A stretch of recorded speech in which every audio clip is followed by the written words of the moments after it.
Yeah, my shoulder messed up, everyone. So don't tell Canelo. It may be the right, maybe the left, but it's both of them. I'm having problems with my shoulders. I am concerned about him absorbing a Canelo punch, especially through the course of 12 rounds. Is it something to worry about? Yes. Can it affect the fight? Absolutely. I just said how. The boxing world has been shaken to its core after shocking reports claim that Terence Crawford has suffered a major injury just days before his highly anticipated clash with Canelo Alvarez. What was supposed to be one of the biggest fights in modern boxing history is now hanging in the balance. Fans, analysts, and fighters everywhere are debating whether the bout should move forward or be cancelled altogether. The news has set off a storm of reactions, with many insiders warning that this injury could change the entire landscape of the fight.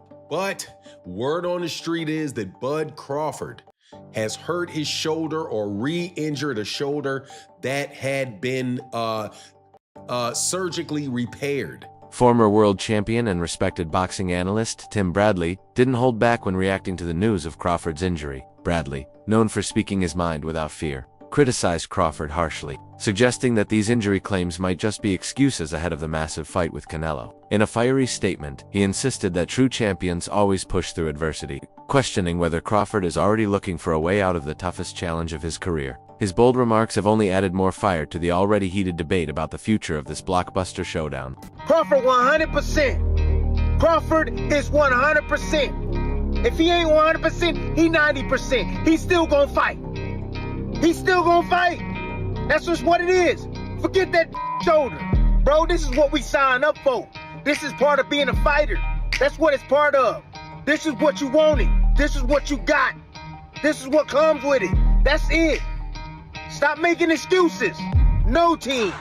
Winner takes all on this one. Oscar de la Hoya has also weighed in, pointing out that Crawford is making a big leap in weight to face Canelo, a natural and experienced super middleweight. De la Hoya believes that Canelo's strength, power, and comfort at this weight class could create huge problems for Crawford, especially as the fight wears on. While he praised Crawford's intelligence, speed, and technical skill, he doubts those tools alone will be enough to neutralize Canelo's advantages. According to De La Hoya, Canelo is likely to apply steady pressure, land heavy shots, and gradually take over the fight, possibly winning by decision or even stoppage after wearing Crawford down. Do you feel that Terence has a shot in beating Canelo Alvarez? When I watched Terence Crawford get rattled and rocked by Yorkis Gamboa, who's a natural 30-pounder, it's going to be a huge problem when he gets hit by Canelo, who's a natural 175. So he fights at 175. He's fighting these big monsters. Yeah. He's not getting rattled at all. No. Berlanga's a big kid. Right. Yeah. So it makes me think, I mean, how is Crawford going to keep him away for 12 rounds? Canelo's going to come at him hard. Right. But then again, I think about Crawford's abilities and his IQ and his footwork. Boy Anthony, Executive Club, getting a fresh haircut. But just want to talk about Canelo. Crawford is coming up this weekend and everybody's excited.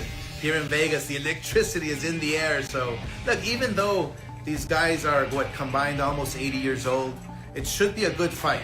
And let me tell you why. Crawford is coming up 2 weight classes and he's coming off a year's layoff. So that's a huge advantage for Canelo. If Canelo forces his will on him, he'll probably be 190 pounds inside the ring on fight night. I give him a great shot in the 7th, 8th, 9th, 10th round to knock out Crawford.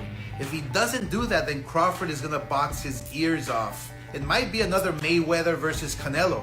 Remember when Mayweather was just schooling him and making him look silly?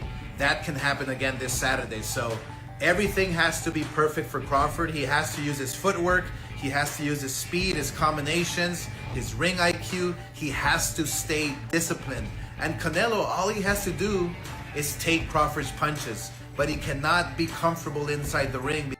Popular commentator Showbiz the Adult also addressed the growing rumors. He admitted that the speculation comes from Crawford's long layoff, his age, and reports of past training setbacks. However, he urged fans not to jump to conclusions. Showbiz reminded viewers that injury talk always surfaces before major fights, often as a way to create hype or to excuse a possible loss. While he didn't rule out the possibility that Crawford may be experiencing soreness from moving up in weight, he emphasized that there's no solid proof that the injury is serious enough to threaten the fight. From this side of my mouth, is it something to worry about? Yes. Can it affect the fight? Absolutely. I just said how, right? Absolutely can. Especially when you're packing on extra muscle, your shoulders get heavy anyway. When your shoulders are overdeveloped and you packing muscle on. And if you have a shoulder injury, it will affect you, okay? I mean, I'm one of those people. It is what it is. I say it all the time, bro. It is what it is, all right? These are human beings. They're real people. If you have an injury, it will affect you 100%.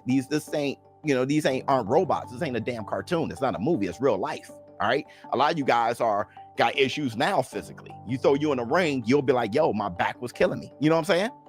But with that said, Shawn Porter, who fought Crawford back in 2021, also shared his concerns about this matchup. Porter admitted he worries about how Crawford will handle Canelo's power over the course of 12 full rounds. He noted that Canelo is naturally bigger and would almost certainly use that size to his advantage, throwing heavy punches early to break Crawford down. While Porter deeply respects Crawford's sharp skills and brilliant ring IQ, he warned that constant pressure from a bigger, stronger fighter could prove extremely dangerous. The others say, like, no, that's 2 more weight classes. Like, once he gets touched by Canelo, it's going to be different. I am concerned about him absorbing a Canelo punch, especially through the course of 12 rounds. We do know this about Canelo. He's going to slow down, so I think if anything, Canelo would try to start fast and bang on him and break him down before he gets later, and he still got that kind of steam. But, there's so many components that make a champion. There's so many components that make a great, a legend. It's just so much to go into. It's a conversation that lasts an hour easily when we talk about all of the components that Terence Crawford has, all of the components that Canelo have, and how we find how they even out and who trumps one another, you know what I mean? We tried to do that with Errol Spence and Terence Crawford, and we see how that panned out, you know what I mean? So Crawford, however, has strongly denied these claims of injury. At a recent media event in Las Vegas, he dismissed the rumors as pure nonsense, calling them distractions meant to stir doubt. To prove his point, he freely moved his arms in front of reporters, showing no sign of pain or stiffness. Crawford confidently declared that he is in top form and at his natural weight, calm but firm. He insisted that nothing, absolutely nothing, will stop him from giving everything to what he described as the biggest fight of his career. There's rumors that you've got a shoulder injury. Do you have a shoulder injury, or is that just rubbish? Where I got a shoulder injury, I don't know. I think people coming up with their own, antics. Terence Crawford got shoulder injury, Terence Crawford out of shape, Terence Crawford slow, Terence Crawford. Yeah, they coming up with all kinds of stuff. Are you feeling a difference in power now you've moved up and you're at your natural weight? Of course. Power is definitely going to come with it. So that's not any worries that I ever had. Crawford's jabs don't ever miss. Canelo's punches come like a brick. Both got a bag full of tricks. They must eat their way to Bix. Don't come at me, you'll get this. You lanky streak of piss. Don't call you broke, you sis. Go chill and watch Netflix cause of big guns in a mix. Still, not everyone is convinced. Many critics remain skeptical of Crawford's denials. A widely shared photo of his left shoulder appearing swollen has fueled even more debate. Some believe Crawford is hiding the truth so that Canelo's camp doesn't target the injury. Others argue that at 37 years old, and after more than a year out of the ring, Crawford's recovery and conditioning are not as durable as before. For them, even a minor injury could have a major impact. Totally debunked this shit. He said that he has no shoulder injury, but at the same time, bro, you can't expect Terence Crawford to come out here right before the fight, if he is injured, that is, and say like, no, yeah, my shoulder is injured. Of course he's not gonna do that shit, right? So he has to deny it. So Terence Crawford denying that he has a shoulder injury, it doesn't really mean shit to me. But how true this is, we're gonna hear the truth about this shoulder injury after the fight. This is probably when, if Terence Crawford loses, you're probably gonna hear that, yeah, my shoulder was injured, this and that, just the list of excuses, it just keeps piling up with this guy, or not with him. I'm not saying Terence Crawford is using these excuses. Crawford has fired back at these doubts, insisting that his record and achievements speak louder than any rumor. He pointed to his dominant victory over Errol Spence Jr., his undefeated career, his world titles across multiple divisions, and his ability to perform under pressure. Crawford firmly rejected the idea that moving up in weight should automatically discredit his chances, making it clear that his legacy is already secure, no matter what critics say. But some people say that you've not faced a level of power and precision to the body that Canelo brings, that he's different. Do you think he brings anything different to the table that you haven't seen? Well, they always say that, They say that with Spence. He's a body snatcher. He's going to break my ribs and so forth, we shall see. How do you want people to remember this performance when it's all said and over? What's the headline the next day? Listen, they gonna come up with their own analogy. You know, all I know is they're gonna be saying Terence Crawford was spectacular September 13th. Now the big question is, do you believe Terence Crawford is really injured and keeping it quiet? Or are these just rumors designed to stir up drama before the clash with Canelo Alvarez? Share your thoughts in the comments below.